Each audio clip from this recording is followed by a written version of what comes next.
नमस्कार,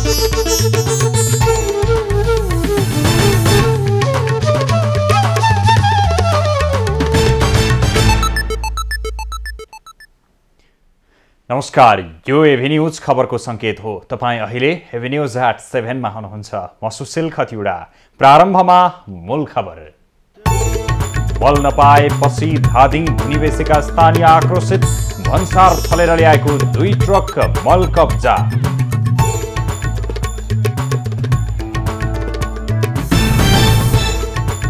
एसपीपीलाई लिएर नेताहरू बीच आरोप प्रत्यारोप।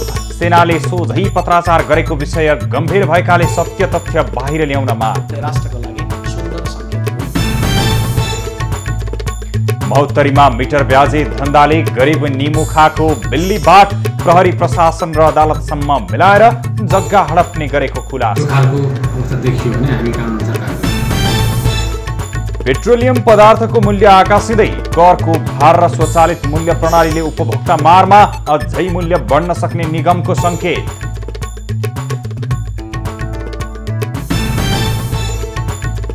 खोटाङको दिप्रुङ चोइचुम्मामा प्रधानाध्यापकद्वारा शिक्षिकामाथि कुटपिट। आर्थिक पारदर्शिताको विषयमा विवाद हुँदा कुटपिट गरेको पीडित।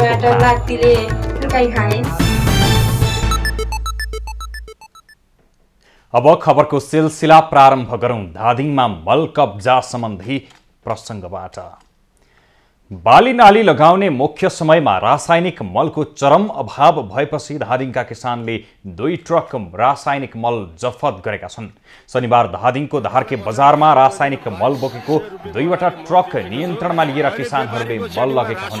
सो मल भारतबाट भन्सार छली ल्याइएको बुझिएको छ। भन्सार छलेको भन्दै राजस्व विभागले नियन्त्रणमा लिएको अवस्थामा किसानले मल जफत गरेर घरतिर लगेका हुन्। उनीहरूले झण्डै 500 बोरा मल घरतिर लगेको बताइएको छ। भन्सार छलेर ल्याएको मल व्यापारीहरूले महँगो रकममा बेच्ने गरेको उजुरीपछि राजस्व विभागले छापा मारेको जनाएको छ। स्विच गर्न रासो लिएर जाने गाडी जनता उचालेर ढाके बजारमा पुरा लुट्न लगाइरहेछ। त्यो व्यापार सत्ता गठबन्धनमा आबद्ध दलले स्टेट पार्टनरशिप प्रोग्राम एसपीपी का विषयमा प्रधानमन्त्री शेरबहादुर देउबासँग छलफल गर्ने भएका छन्। नेकपा एकीकृत समाजवादीका अध्यक्ष माधव कुमार नेपालले माओवादी अध्यक्ष पुष्पकमल दाहाल, जसपा अध्यक्ष उपेन्द्र यादव र आफू बीच शनिबार छलफल भएको र एसपीपी बारे प्रधानमन्त्री देउबासँग छलफल गर्ने निष्कर्ष निकालेको बताएका छन्। शनिबार काठमाडौँमा आयोजित एक कार्यक्रममा अध्यक्ष नेपालले एसपीपी सम्झौता नगर्ने यसअघि नै प्रधानमन्त्रीले स्पष्ट पारे पनि चर्चा परिचर्चा धेरै भएकाले पुनः छलफल गर्ने बताएका हुन्। राष्ट्रिय अन्योलतालाई चिर्दै एसपीपी को सत्य तथ्य बाहिर ल्याउनु पर्ने नेपालको नेकपा माओवादी केन्द्रका अध्यक्ष पुष्पकमल दाहाल प्रचण्ड, नारायण काजी श्रेष्ठ र जनता समाजवादी पार्टीका अध्यक्ष उपेन्द्र यादव सहित हामी बसेका थियौं र यो प्रसङ्गदेखि लिएर अनेक प्रसङ्गमा कुराकानी हुँदाखेरि अब प्रधानमन्त्रीसँग फेरि कुराकानी गरौँ र यो राष्ट्रिय अन्योललाई चिर्नका लागि हामीले छलफल गरेर सत्य तथ्य जनताको माझमा प्रस्तुत गर्ने काम गरौँ भनेर हामीले गरेका छौँ। अध्यक्ष नेपालले देशभक्तिको झण्डा र लोकतन्त्रको झण्डालाई आफ्नो पार्टीले कहिल्यै नछाड्ने प्रतिबद्धता पनि जनाए। नेपाली कांग्रेसका महामन्त्री विश्वप्रकाश शर्माले अमेरिकी state partnership programme SPP KP Oli नेतृत्वको सरकारकै पालामा अघि बढेको दावी गरेका छन्। नेपाल शिक्षक संघ ललितपुरले शनिबार पाटन ढोकामा आयोजना गरेको कार्यक्रममा महामन्त्री शर्माले एमालेले संसदमा आफ्नो पार्टीलाई आक्षेप लगाए पनि 24 घण्टा नबित्दै ओली नेतृत्वको सरकारले नै एसपीपी अघि बढाएको पुष्टि भएको बताएका हुन्। हामीले त रोक्ने प्रयत्न गरेका थियौं, कांग्रेस गम्भीर भएन भनेर भनिदिनुहुन्छ। 24 घण्टा पुग्दै गर्दा थाहा हुन्छ जसले त्यसरी खरो स्वरमा बोल्नुभयो उहाँहरुकै पालामा त्यसरी लेखिएको रहेछ। त्यसैले अहिले प्रश्न एसपीपी आयो र गयो, यो प्रश्न प्रधान होइन। प्रधान यो खालको प्रवृत्ति एउटा समुन्नत राष्ट्रको लागि, एउटा सफल बन्ने राष्ट्रको लागि सुन्दर संकेत होइन। महामन्त्री शर्माले कूटनीतिक मर्यादा विपरीत सो प्रोग्राममा सामेल भएर नेपाली सेना पनि पहिलो पटक विवादमा मुछिएको भन्दै असन्तुष्टि जनाए। महामन्त्री थापाले एसपीपी राष्ट्रको हितमा नभएकाले अघि नबढाउने कुरा प्रधानमन्त्रीले नै स्पष्ट पारिसकेकाले मुलुकको हित विपरीतका कुनै पनि सन्धि सम्झौता नगर्ने प्रतिबद्धता पनि जनाए। सम्माननीय प्रधानमन्त्री शेरबहादुर देउवाले प्रश्न भनिसक्नु भएको छ, नेपालको सार्वभौमिकतालाई, भू राजनीतिक संवेदनशीलतालाई हेक्का नराखिकन यो प्रकारको कुनै पनि सन्धि सम्झौतामा नेपाल देशले हस्ताक्षर गर्दैन, हामी यसमा सहमत हुँदैनौँ, सहभागी हुँदैनौँ, यो आफ्नो ठाउँमा छ उहाँले भनिसक्नु भएको छ। महामन्त्री शर्माले एसपीपी बारे राष्ट्रिय एकतालाई कमजोर बनाउने गरी अभिव्यक्ति नदिन राजनीतिक दलका नेताहरूको ध्यानाकर्षण समेत गराए।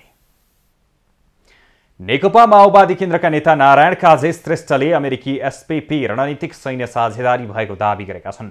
सामाजिक सञ्जाल मार्फत उनले अमेरिकाले भने जस्तो विपत्त विषयमा साझेदारी कार्यक्रम नभएर सैन्य रणनीति भएको भन्दै सदाका लागि अस्वीकार गर्नुपर्ने बताएका हुन्। नेता श्रेष्ठले श्वेतपत्र जारी गर्दै एसपीपी अस्वीकार गर्ने घोषणा हुनुपर्ने माग गरेका छन्। उनले एसपीपीका सम्बन्धमा सरकार, पार्टी र नेताहरू समेत गम्भीर नभएको बताएका छन्। अहिलेको पहिलो आवश्यकता पार्टी र नेताहरू बदलिनु रहेको नेता श्रेष्ठको भनाइ छ। नेकपा माओवादी केन्द्रका नेता वर्षमान पुनले अमेरिकी स्टेट पार्टनरशिप प्रोग्राम एसपीपी बारे नेपाली सेनाले अमेरिकी दूतावासलाई सोझै पत्राचार गरेको भन्दै असन्तुष्टि जनाएका छन्। मदन भण्डारी फाउन्डेसनले शनिबार काठमाडौँमा आयोजना गरेको एक कार्यक्रममा पूर्व अर्थमन्त्री समेत रहेका नेता पुनले परराष्ट्र मन्त्रालय, रक्षा मन्त्रालय, कानुन मन्त्रालय कसैलाई पनि जानकारी नै नदिई सेनाले सोझै पत्राचार गरेको विषय गम्भीर भएको भन्दै असन्तुष्टि जनाएका हुन्। उनले आगामी दिनमा यस्ता घटना हुन नदिन सरकार र राजनीतिक नेतृत्वलाई सचेत हुन आग्रह समेत गरे। यो सबै कुरो छलेर पहिले चाहिँ सैन्य नेतृत्व कहाँ आउने र फेरि राजनीतिक नेतृत्व हुने फर्केर फेरि त्यतैबाट जाने जस्तो जो घटना भयो, यो निकै गम्भीर घटना हो। यो चाहिँ यो अन्तिम घटना होस्, यस्ता कुराहरू फेरि नदोहोरिउन् भन्ने नै हामीले प्रतिबद्धता व्यक्त गर्नुपर्ने, हामीले सतर्कता अपनाउनु पर्ने विषय नै हो। कार्यक्रममा नेकपा एमालेका उपमहासचिव एवं पूर्व परराष्ट्र मन्त्री प्रदीप गेवालीले एसपीपी अघि बढाउँदा सम्बन्धित मन्त्रालय र राजनीतिक नेतृत्वलाई नेपाली सेनाले जानकारी नै नदिएको दावी गरे। उनले 2072 साल असोज 13 गते प्रक्रिया अघि बढाउनु भन्ने निर्देशन दिँदा रक्षा मन्त्री सुशील कोइराला रहेको र सेनाले अमेरिकी राजदूतावासलाई सो प्रोग्रामबारे पत्राचार गर्दा केपी ओली प्रधानमन्त्री भए पनि कुनै जानकारी नदिएको दावी गरे। नेपाली सेनाले अमेरिकाबाट यस्तो खालको प्रस्ताव आएको छ, यसको बारेमा के गर्ने हो, आवश्यक निर्देशन पाऊँ भनेर नेपाली सेनाले रक्षा मन्त्रालयलाई पत्राचार गर्छ। यसको अहिले थाहा भएसम्मको एउटा उद्गम त्यहाँबाट भेटिन्छ। उपमहासचिव गेवालीले नेपालको परराष्ट्र नीति सही भए पनि त्यसको व्यावहारिक प्रयोगमा कठिनाई हुने गरेको पनि बताए। नेपाली कांग्रेसका नेता प्रकाशमान सिंहले राष्ट्रिय अहित हुने कार्य नेपाली कांग्रेसले नगर्ने बताएका छन्। नेपाली कांग्रेस बनेपा नगर कार्य समितिले आयोजना गरेको नवनिर्वाचित जनप्रतिनिधिलाई बधाई तथा शुभकामना कार्यक्रममा सिंहले एसपीपी राष्ट्रका लागि अहित भएकाले कांग्रेसले पास नगर्ने बताएका हुन्।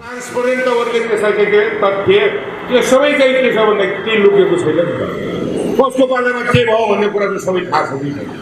त्यो कारणले गर्दाखेरि यो चाहिँ असंलग्न परराष्ट्र नीति विपरीत यो चाहिँ यो एसपीपी हुने भएको कारणले यसलाई अगाडि बढाउँदैन भनेर चाहिँ काङ्ग्रेसले भनिसकेको छ। तर त्यही पनि यहाँ चाहिँ अहिले चाहिँ के हो भन्दाखेरि होइन, काङ्ग्रेसले ल्याउनै खोजेको हो। नेता सिंहले एमालेका अध्यक्ष केपी ओली प्रधानमन्त्री हुने बेलामा एसपीपी सम्झौताका लागि पत्र पठाएको र अहिले आएर थाहा नभएको भन्दै हिँडेको आरोप समेत लगाए।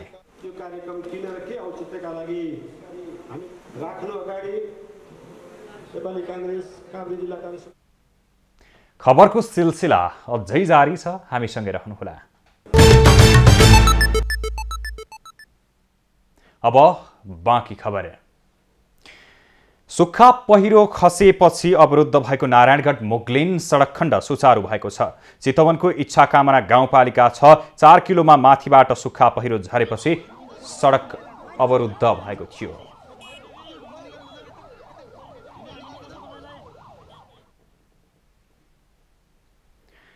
महोत्तरीको भङ्गाहा नगरपालिका 5 सिद्धपुरका मिटर ब्याजी अनिरुद्ध शाहको मिटर ब्याजी धन्दाले धेरैको बिल्ली बाट भएको छ।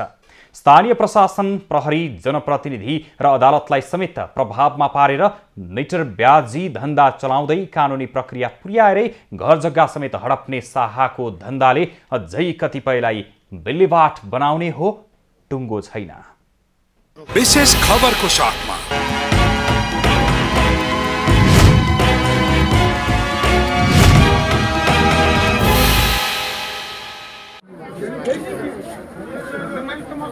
गरिब तथा विपन्न परिवारलाई परेको अप्ठ्यारोको मौका छोपेर शाहले चर्को ब्याज दरमा ऋण लिने गर्छन्। अरूको पीडा र दुःखमा खेल्दै 12 गुणासम्मको तमसुक बनाउने, सामा ब्याजको स्याज समेत असुल्ने र कानुनी प्रक्रियाबाट सम्पत्ति हडप्ने उनको धन्दा अहिले महोत्तरीदेखि झापासम्म फैलिएको छ भने कैयौंको बिल्ली बाट भएको छ। अभी तक में हमरा सबके कोनो न्याय नहीं पुगी।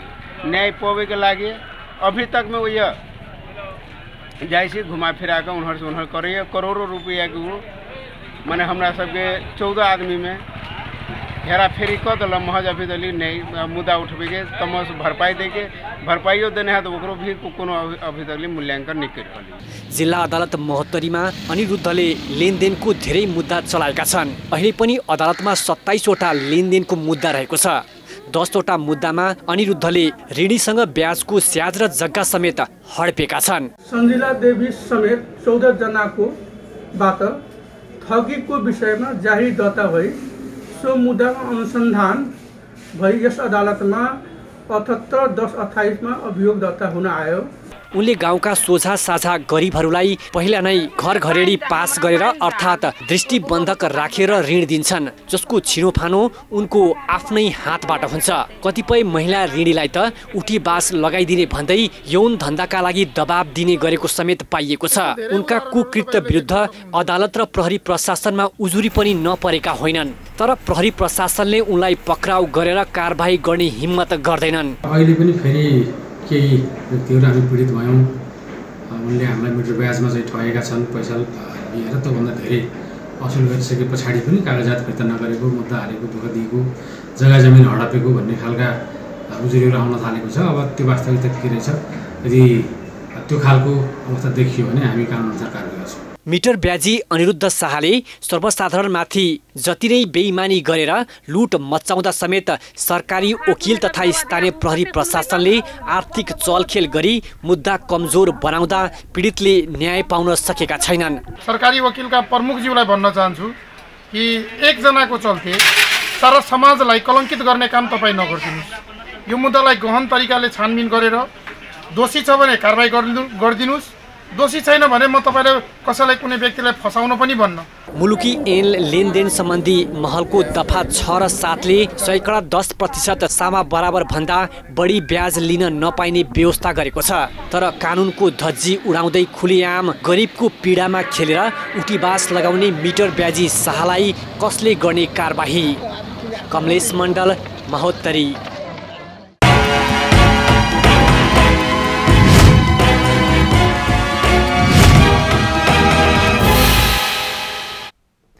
दर्शकवृन्द, सुक्खा पहिरो खसेपछि अवरुद्ध बनेको नारायणगढ मोगलिन सडक खण्ड सुचारू भएको छ। चितवनको इच्छा कामना गाउँपालिका 4 किलोमा माथिबाट सुक्खा पहिरो झरेपछि सडक पूर्ण रूपमा अवरुद्ध भएको थियो र जसपश्चात सडकबाट पहिरो हटाइसकेपछि अहिले भने सुचारू भइसकेको छ। पछिल्लो अवस्था के छ, त्यहाँ आवत जावतको अवस्था कस्तो छ र पहिरो खस्ने क्रम रोकिएको छ अथवा फेरि खस्ने सम्भावना छ, के छ, यो विषयमा जानकारी दिन यतिखेर हाम्रो प्रत्यक्ष सम्पर्कमा जोडिनु भएको छ हाम्रा एभिन्यूज खबरदाता विनोद श्रेष्ठ।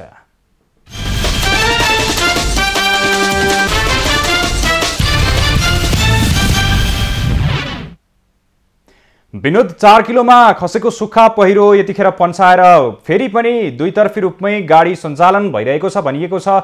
पछिल्लो समय के छ, अवस्था के छ, फेरि पनि पहिरो झर्न सक्ने सम्भावना छ अथवा के छ, जानकारी गराउनुहोस् न। सुशील, यतिखेर मुगलिङ नारायणघाटको जुन यो 4 किलो नजिकै रहेको यो नाम्सी पुलमा बिहान 11 बजे खसेको पहिरो अहिले पूर्ण रूपमा हटाइसकेको अवस्था छ। हामीले पृष्ठभूमिमा पनि देख्न सक्छौँ, यहाँनिर धेरै सवारी साधनहरूको लाम लागेको थियो, यतिखेर खुल्ला प्राय भइसकेको अवस्था छ। यो मुगलिङ नारायणघाट सडक खण्डको जुन यो 5 बजेतिर चाहिँ पहिरो हटाइसकेको अवस्था थियो। पहिरो हटाएर सवारी सञ्चालन गर्दै माथिबाट ढुङ्गा खसेर एउटा जुन स्कुटरमा लागेको थियो, स्कुटरमा सवार 2 जना व्यक्ति घाइते भएका थिए र तीमध्ये एकजना चाहिँ अलि सिरियस नै रहेको भनेर चाहिँ हामीलाई प्रहरीले जानकारी दिएको छ। यसरी माथिबाट ढुङ्गा खसेर लाग्ने सवारी साधनमा रहेको छ। लु 88 प 274 नम्बरको स्कुटरलाई चाहिँ माथिबाट ढुङ्गा खसेर लाग्दाखेरि ढुङ्गाले चाहिँ जुन सवारी चालक रहेका थिए उसलाई लाग्दाखेरि घाइते भएका छन् र जुन स्कुटर पनि पहिरोले खसेर लाग्दाखेरि मोटरसाइकलमा सवार 2 जना घाइते भएका छन्। एकजनाको अवस्था गम्भीर छ भनिएको छ। उनीहरूको अहिले उपचार कहाँ भइरहेको छ, के भइरहेको छ, यस विषयमा पनि जानकारी गराउनुहोस् न। हामीले प्रहरीसँग केही बेर अगाडि जानकारी लिएका थियौँ। यसरी जुन घाइते भएका थिए उनीहरूलाई तत्कालै प्रहरी र स्थानीयहरूले चाहिँ उद्धार गरेर उपचारको लागि भरतपुर पुरानो मेडिकल कलेज लगिएको भनेर हामीलाई जानकारी दिएको छ। त्यस्तै जुन जाममा परेका सवारी साधनहरू जाम खुलिसकेपछि आफ्नो गन्तव्य स्थलमा अगाडि जाने क्रममा एउटा पैदल यात्रीलाई पनि ठक्कर दिएको छ। घाइते रहेको भनेर हामीलाई इलाका प्रहरी कार्यालय मुगलिङले जानकारी दिएको छ। यसरी जाम खुलेर आउने सवारी साधन जसले ठक्कर दिएका दाङबाट मुगलिङतर्फ आउँदै गरेको भे8 प 5126 नम्बरको मोटरसाइकल र लु 36 प 7946 नम्बरको मोटरसाइकल एक आपसमा ठक्कर खाई पैदल यात्रीलाई चाहिँ ठक्कर दिएको थियो, जसले गर्दाखेरि चाहिँ नुवाकोट गोलसाङ गाउँपालिका वडा नम्बर 6 बस्ने हरि खनाल चाहिँ घाइते रहेको भनेर चाहिँ हामीलाई इलाका प्रहरी कार्यालय मुगलिङले जानकारी दिएको छ। यसरी यो जुन सवारी साधनहरू धेरै समयसम्म चाहिँ जाममा बस्नु परेको र उहाँहरूले चाहिँ हतारेर सवारी साधनहरू चलाउँदाखेरि जुन दुर्घटनाहरू भइरहेको अवस्था रहेको छ। सुशील, यसै बीचमा नारायणगढ मुगलिन सडक खण्डमा अन्य स्थानमाहरू पनि यो वर्षातको समयमा पहिरो जाने अवस्था उत्ति नै रहेको छ, जोखिम त्यत्तिकै रहेको छ र सवारी जाम हुने समस्या पनि त्यत्तिकै रहेको अवस्थामा यो बीचमा हेर्ने हो भने नारायणगढ मुगलिन सडक खण्डका अन्य स्थानहरूको अवस्था के छ, यो विषयमा पनि जानकारी गराउनुहोस् न। सुशील, पक्कै पनि यो वर्षायाम सुरु भएसँगै मुगलिङ नारायणगढ सडक खण्ड निकै पहिरो जाने जोखिम सडकको रूपमा पनि लिने गर्दछ। त्यस्ता ठाउँहरू जहाँ चाहिँ पहिरोहरू खसिराख्ने हुन्छ त्यस्ता पहिरो नखसोस् भनेर केही वर्ष अगाडि सडक डिभिजन कार्यालय चितवनले पहिरो रोकथाम गर्नको लागि नेट जालीहरू राखिएको थियो। आज जुन ठाउँमा पहिरो झरेको छ, ठुलो पहिरो, सुक्खा पहिरो, जहाँ नेट जाली राखिएर पहिरो रोकथामको लागि प्रयास गरिएको थियो, त्यही ठाउँमा चाहिँ आज ठुलो पहिरो झर्दाखेरि यसरी राजमार्ग अवरुद्ध बनेको छ। यसरी मुगलिङ नारायणगढ सडक खण्डको धेरै ठाउँहरू त्यस्ता छन् जहाँ चाहिँ जतिखेर पनि पहिरो झर्न सक्ने र राजमार्ग अवरुद्ध हुन सक्ने सम्भावना उत्तिकै रहेको छ। तर सम्बन्धित निकायले त्यसतर्फ ध्यान नदिँदाखेरि पहिरो खसेको घण्टौँसम्म पनि पहिरो फ्याँक्न मेसिनहरू त्यहाँ आइ नसक्दाखेरि धेरै समय लाग्ने गरेको छ र यात्रुहरूले शास्ति बेहोर्दै आउनुपर्ने अवस्था रहेको छ। जुन 4 किलो नजिक आज बिहान पहिरो खसेको थियो, जो सुक्खा पहिरो भनिएको छ, अहिलेको अवस्था के छ? फेरि पहिरो खस्न सक्ने सम्भावना छ अथवा त्यहाँ उपस्थित अथवा त्यहाँ जो काम गरिरहेका इन्जिनियरहरूले, बाटो साफ गरिरहेका व्यक्तिहरूले के भनिरहेका छन्, के सम्भावना देख्न सकिन्छ? जुन यो मुगलिङ नारायणगढ परेसँगै त्यहाँ पहिरो खस्ने सम्भावना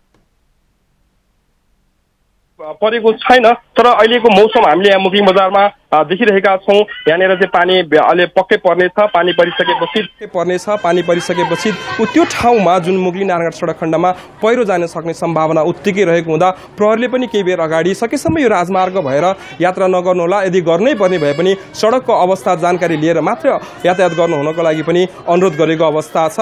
त्यसै कारणले गर्दाखेरि यो राजमार्गमा पहिरो नजाला भन्न नसकिने अवस्था रहेको छ। सुशील, जानकारीका लागि धन्यवाद विनोद। थप जानकारीका लागि पछिल्लो खबर अध्यावधिका लागि हामी फेरि पनि जोडिने छौँ। दर्शकवृन्द, उहाँ हुनुहुन्थ्यो हाम्रा एभेन्यूज खबरदाता विनोद श्रेष्ठ। अहिले चितवनको इच्छा कामना गाउँपालिका 6 मा बिहान खसेको सुक्खा पहिरो पूर्ण रूपमा पन्छाइसकिएको छ र दोहोरो रूपमा यतिखेर यातायातका साधनहरू सञ्चालन भएको भनेर जानकारी गराउँदै हुनुहुन्थ्यो। अब बाँकी खबर।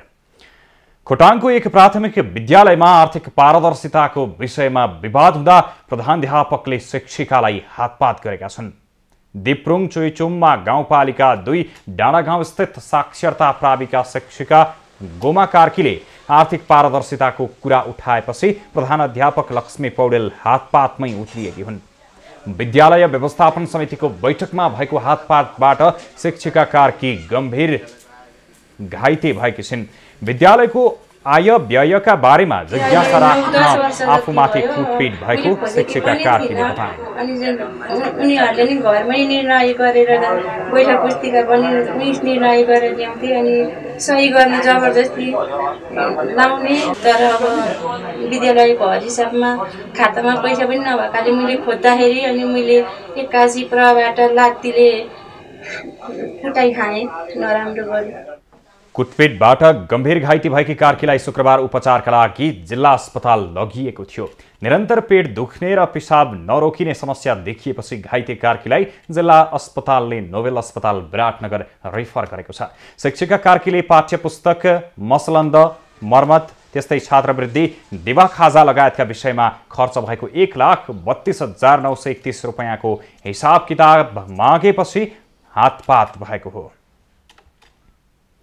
पेट्रोलियम पदार्थको मूल्य आकाशिँदै गएको छ। करको भार र स्वचालित मूल्य प्रणालीले उपभोक्ता थप मारमा परेका छन् भने अन्तर्राष्ट्रिय कारण देखाउँदै अझै मूल्य बढ्न सक्ने सङ्केत आयल निगमले गरेको छ।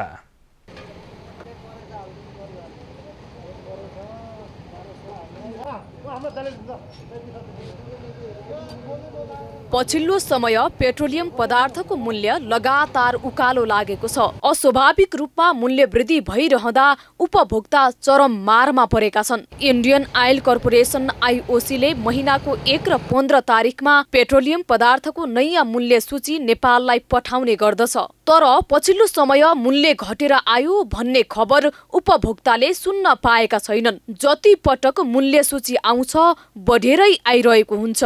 पेट्रोलियम पदार्थको मूल्य आकाशिएर उपभोक्ता मारमा परिरहँदा सरकारले भने कुनै राहतका कार्यक्रम ल्याउन सकेको छैन। उल्टै विभिन्न शीर्षकमा करको भारी र स्वचालित मूल्य प्रणाली भन्दै मूल्य बढाउन स्वीकृति दिइरहेको छ। यता आयल निगम भने अहिले मूल्य आकाशिनुको मूल कारण रुस युक्रेन युद्ध भएको बताउँछ। यो चाहिँ हामीले बाहिरबाटै ल्याएर त्यसलाई नेपालमा ल्याएर नेपाल आयल निगमले त्यसको आपूर्ति, व्यवस्थापन, बिक्री वितरण सबै कुरा गर्ने हो। र अन्तर्राष्ट्रिय बजारमा अहिले पछिल्लो अवस्थामा रसिया युक्रेनको युद्ध भइसकेपछिको अवस्थामा अन्तर्राष्ट्रिय बजारमा जुन ढङ्गले बढ्यो, आज संसारका धेरै डेभलप कन्ट्रीहरूमा पनि यो पेट्रोलियम पदार्थको मूल्य वृद्धिको विषय बहस भइरहेको अवस्था छ।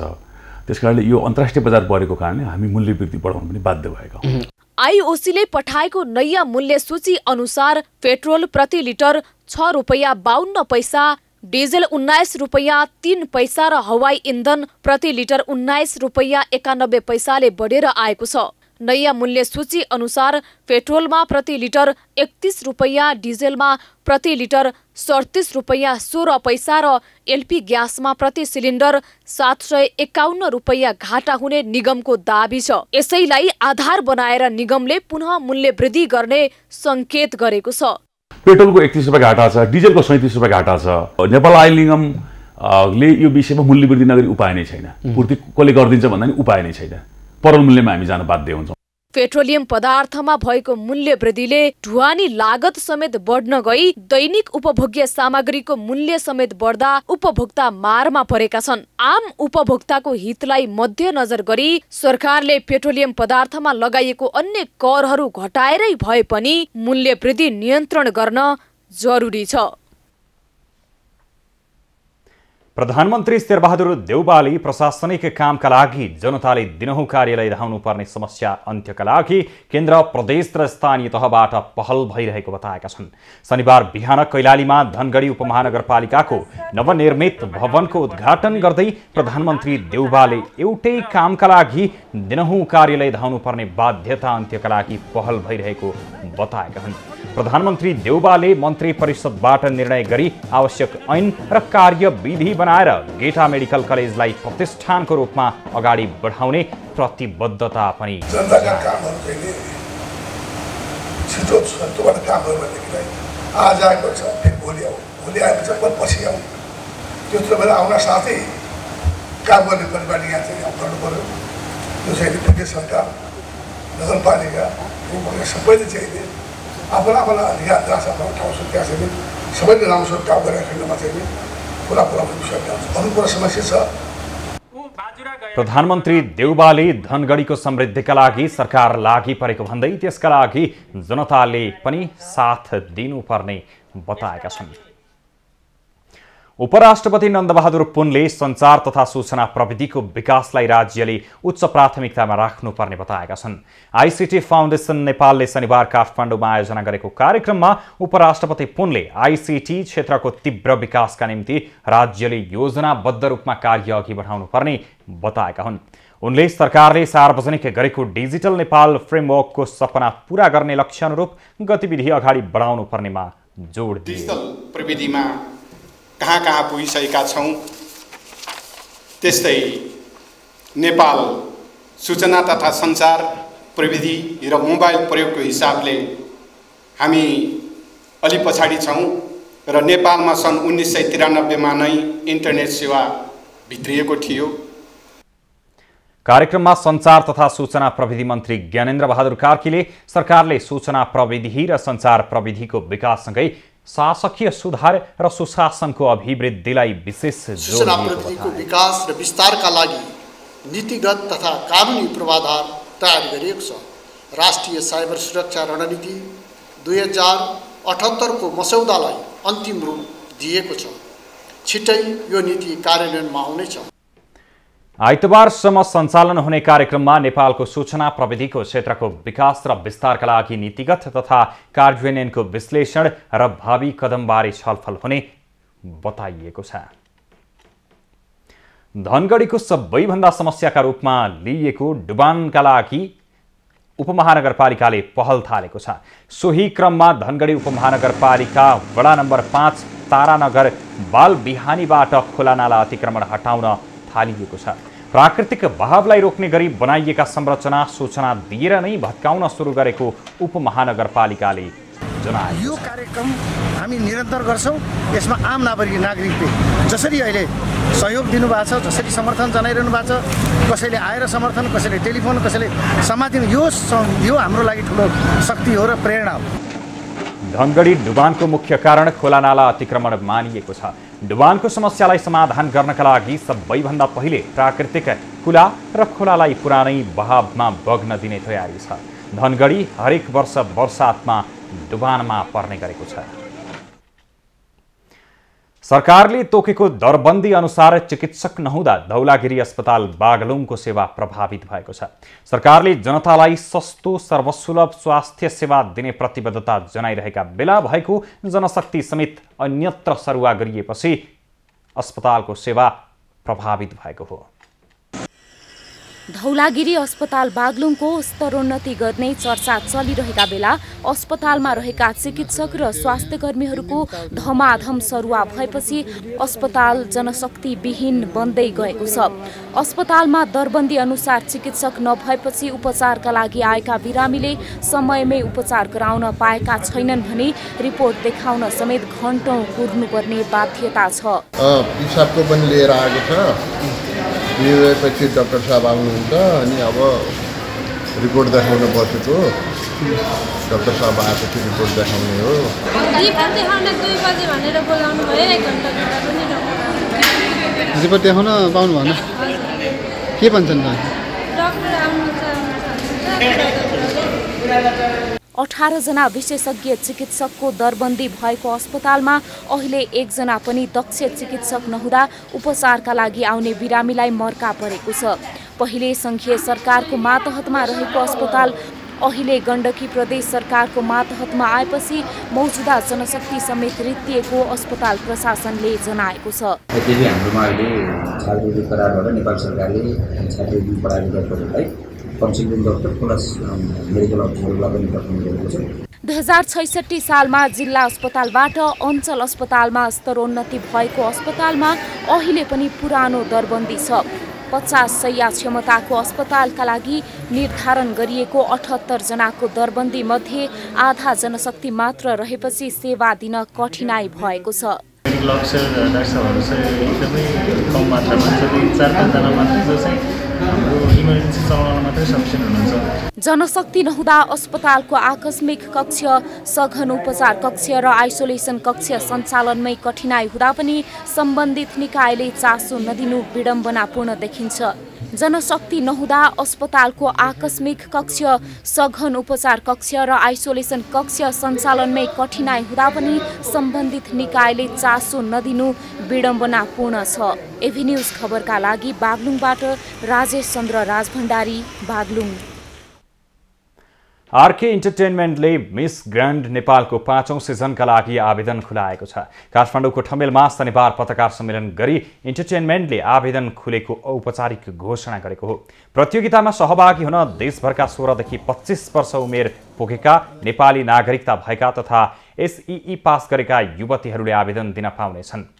प्रतियोगितामा 5 विधामा उत्कृष्ट हुने प्रतियोगीहरूले जनही 50,000 का दरले नगद पुरस्कारका साथै अन्य विभिन्न अवसरहरू प्राप्त गर्नेछन्। महिलाहरूको व्यक्तित्व विकासमा सहयोग पुर्याउने उद्देश्यले प्रतियोगिता गर्न लागिएको आयोजकले जनाएको छ। महिलाको चाहिँ एउटा क्षमता वृद्धिमा अगाडि बढ्न सकुन् भनेर हाम्रो नारा optimise women beauty personality encourage women empowerment campaign हाम्रो नारा नै स्लोगन नै रहेछ। आयोजकले स्वच्छ हिसाबले प्रतियोगिता सम्पन्न गर्नका लागि सहयोग गर्न पनि आग्रह गरेको छ। सवारी चालक अनुमति पत्रको अनलाइन फारम भरेर वर्षभरि पालो कुर्नुपर्ने बाध्यता झापामा हटेको छ। यातायात व्यवस्था कार्यालय झापाले फारम भरेको 15 दिनमा ट्रायल दिन पाउने व्यवस्था मिलाएको हो। कतै तपाईले जेठ 16 गते भन्दा अगावै सवारी चालक अनुमति पत्रको अनलाइन फारम भरेर आफ्नो पालो कुरेर बसिरहनु त भएको छैन? यदि त्यसो हो भने तपाईले फेरि फारम भर्नुपर्ने हुन्छ, किनभने तपाईको सो अवधिको फारम रद्द भइसकेको छ। यातायात व्यवस्था विभागले जेठ 16 गतेबाट नयाँ प्रणाली अनुसार सवारी चालक अनुमति पत्रको सूचना निकालिसकेको छ। यसअघि पुरानो प्रणालीबाट भरेकाहरूको पुरानो आवेदन स्वतः रद्द गरेसँगै अनिवार्य नयाँ प्रणालीमा फेरि आवेदन दिने सेवाग्राहीको चाप यातायात व्यवस्था कार्यालय झापामा पनि बढेको छ। नयाँ प्रणालीबाट फारम भरेको 15 दिनभित्र प्रयोगात्मक परीक्षाको पालो पाउने भएपछि यसअघि फारम भरेर वर्षैभरि कुर्नुपर्ने बाध्यताबाट सेवाग्राही मुक्त भएको यातायात व्यवस्था कार्यालय झापाले जनाएको छ। 15 दिनभित्र अफिस भिजिट डेट भित्र कहिलेकाहीँ चाहिँ कोटा प्याक भएर पर्मनेन्ट तुरुन्त उनीहरूले 15 दिनभित्र फेरि रिसबमिट गर्न पाउने। त्यसले गर्दा उनीहरूको सम्पूर्ण प्रोसेसहरू चाहिँ अफिस भिजिटमा बायोमेट्रिक्स 15 दिनभित्र सकिने र ट्रायल भनेको चाहिँ 10 दिनभित्र सकेर अहिलेसम्म फर्म भरेको 20 देखि 25 दिनमा सम्पूर्ण प्रोसेस प्रक्रियासहित लाइसेन्सको ट्रायलसम्म पुग्छन् अहिलेका। यसअघि अनलाइन फारम भरेर आफ्नो पालो कुरेर 2 वर्षसम्म बसेकाहरूले नयाँ प्रणालीबाट ठुलो राहत महसुस भएको प्रतिक्रिया दिएका छन्। छिटो सवारी चालक अनुमति पत्र पाउने भएपछि सेवाग्राही दङ्ग भएका छन्। 15 दिनमै हुँदा भनेको अब धेरै सुविधाहरू मिलेको छ। मेन भनेको त अब तपाईँको ट्राफिकले चाहिँ धेरै दुःख परेको हुन्छ त्यतिखेर। नयाँ विधि कार्यान्वयनमा ल्याएपछि जेठ 19 गतेबाट हालसम्म यातायात व्यवस्था कार्यालय झापाबाट सबै वर्गमा गरेर 1400 बढीले आवेदन दिइसकेका छन्। सन्तोष नेउपाने, झापा। पुँजी बजार सुधारको माग गर्दै आन्दोलनरत शेयर लगानीकर्ताहरूले शनिबार पनि प्रदर्शन गरेका छन्। पुँजी बजार सुधार सङ्घर्ष समितिले आफूहरूले अघि सारेको माग तत्काल कार्यान्वयन गर्नुपर्ने भन्दै ललितपुरको कुमलटार स्थित धितोपत्र बोर्डको कार्यालय नजिकै र्याली सहित प्रदर्शन गरेका हुन्।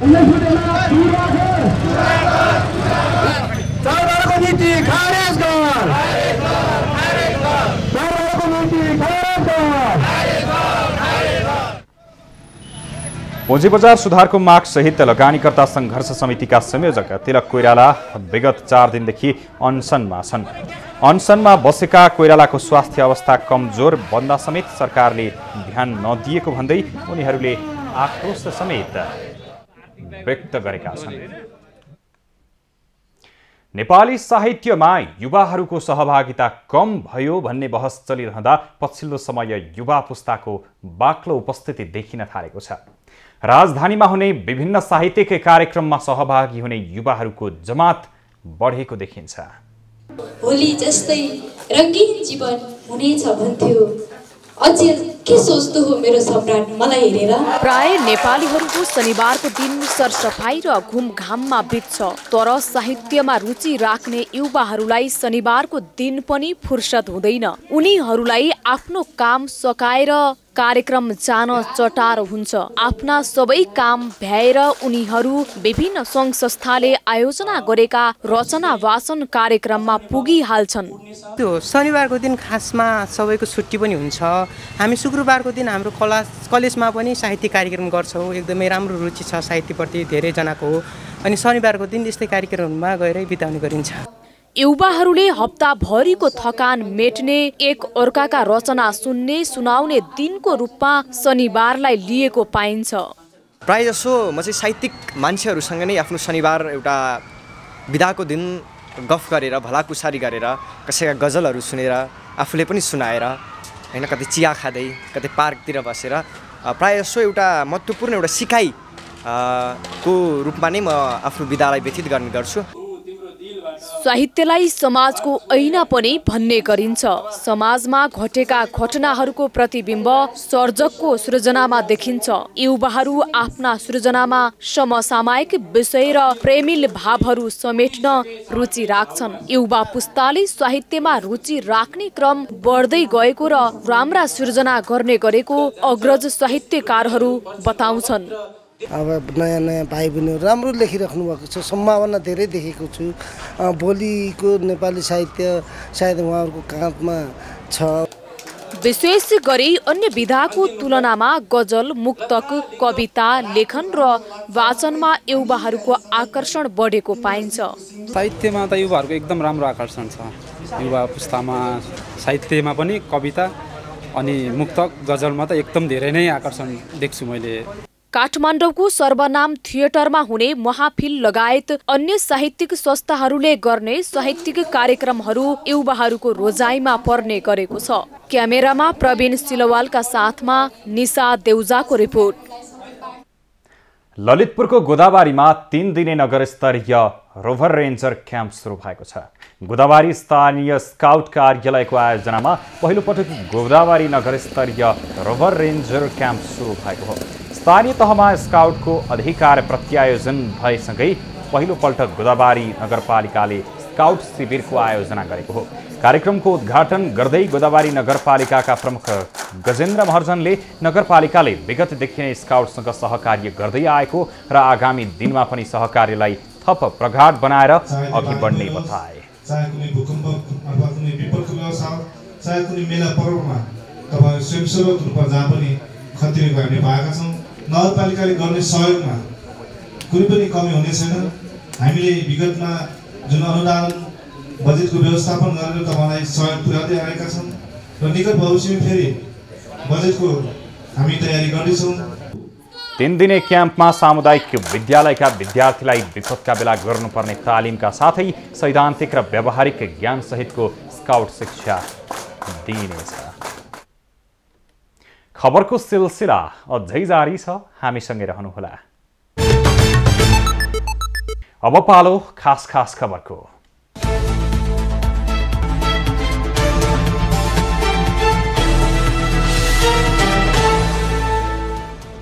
नेपालमा थप 14 जनामा कोरोना संक्रमण देखिएको छ। पछिल्लो 24 घण्टामा देशभर 1590 जनाको पीसीआर परीक्षण गर्दा 11,944 जनाको एन्टिजेन परीक्षण गर्दा 3 जनामा संक्रमण पुष्टि भएको हो। कोरोनाका कारण शनिबार पनि कसैको मृत्यु नभएको स्वास्थ्य मन्त्रालयले जनाएको छ। त्यस्तै 24 घण्टामा थप 11 संक्रमित मुक्त भएका छन्। हाल देशभर 104 जना सक्रिय संक्रमित आइसोलेसनमा रहेको मन्त्रालयले जनाएको छ। चितवनको माडी नगरपालिका साथ देवेन्द्रपुरमा इनार सफा गर्ने क्रममा 2 जनाको मृत्यु भएको छ। स्थानीय रिता रेग्मीको घरमा इनार सफा गर्ने क्रममा माडी 8का 25 वर्षीय सूर्य गुरुङ र 30 वर्षीय शिवराईको निसासिएर मृत्यु भएको प्रहरीले जनाएको छ। प्रधान सेनापति प्रभुराम शर्मा औपचारिक भ्रमणका लागि लेबनानतर्फ प्रस्थान गरेका छन्। द्वन्द्वग्रस्त क्षेत्रमा शान्ति स्थापनार्थ तैनात फौजको हौसला अभिवृद्धि गर्न र युएन मिसनको भावी योजनाका बारेमा जानकारी लिन शर्मा 7 सदस्यीय टोलीसहित आज लेबनान प्रस्थान गरेका हुन्। भ्रमण दलले युएनको आह्वानमा शान्ति स्थापनार्थ नेपाली शान्ति सैनिकहरू तैनात मिसनहरूको निरीक्षण, अपरेसनल गतिविधि लगायतको जानकारी दिने बताइएको छ। लेबनान भ्रमण सकेर शर्मा असार 13 गते अमेरिका प्रस्थान गर्ने कार्यक्रम छ।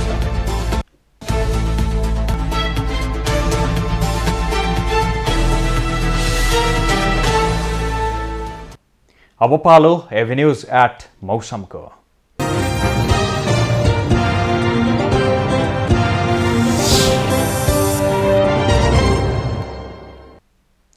पछिल्लो 24 घण्टामा प्रदेश एक मधेस र बागमती प्रदेशमा सामान्यदेखि पूर्ण बदली रही बाँकी प्रदेशका पहाडी भूभागमा आंशिकदेखि सामान्य बदली रह्यो। आज राति प्रदेश एक मधेस बागमती प्रदेशका थोरै स्थानहरूमा मेघगर्जन सहित हल्कादेखि मध्यम वर्षाको सम्भावना रहेको जल तथा मौसम पूर्वानुमान महाशाखाले जनाएको छ। काठमाडौँ उपत्यकाको आजको अधिकतम तापक्रम 30 डिग्री सेल्सियस र न्यूनतम तापक्रम 19 डिग्री सेल्सियस मापन गरियो। आज देशभरको मौसम कस्तो रह्यो त हेरौं देशका विभिन्न स्थानको मौसमी अवस्था।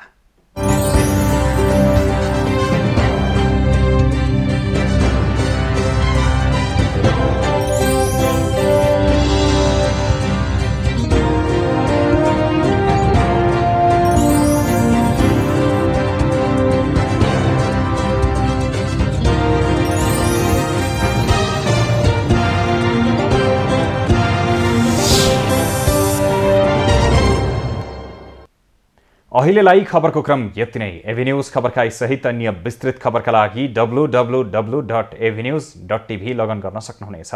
युट्युब, फेसबुक र ट्विटरमा पनि हामीलाई फलो गर्न सकिनेछ।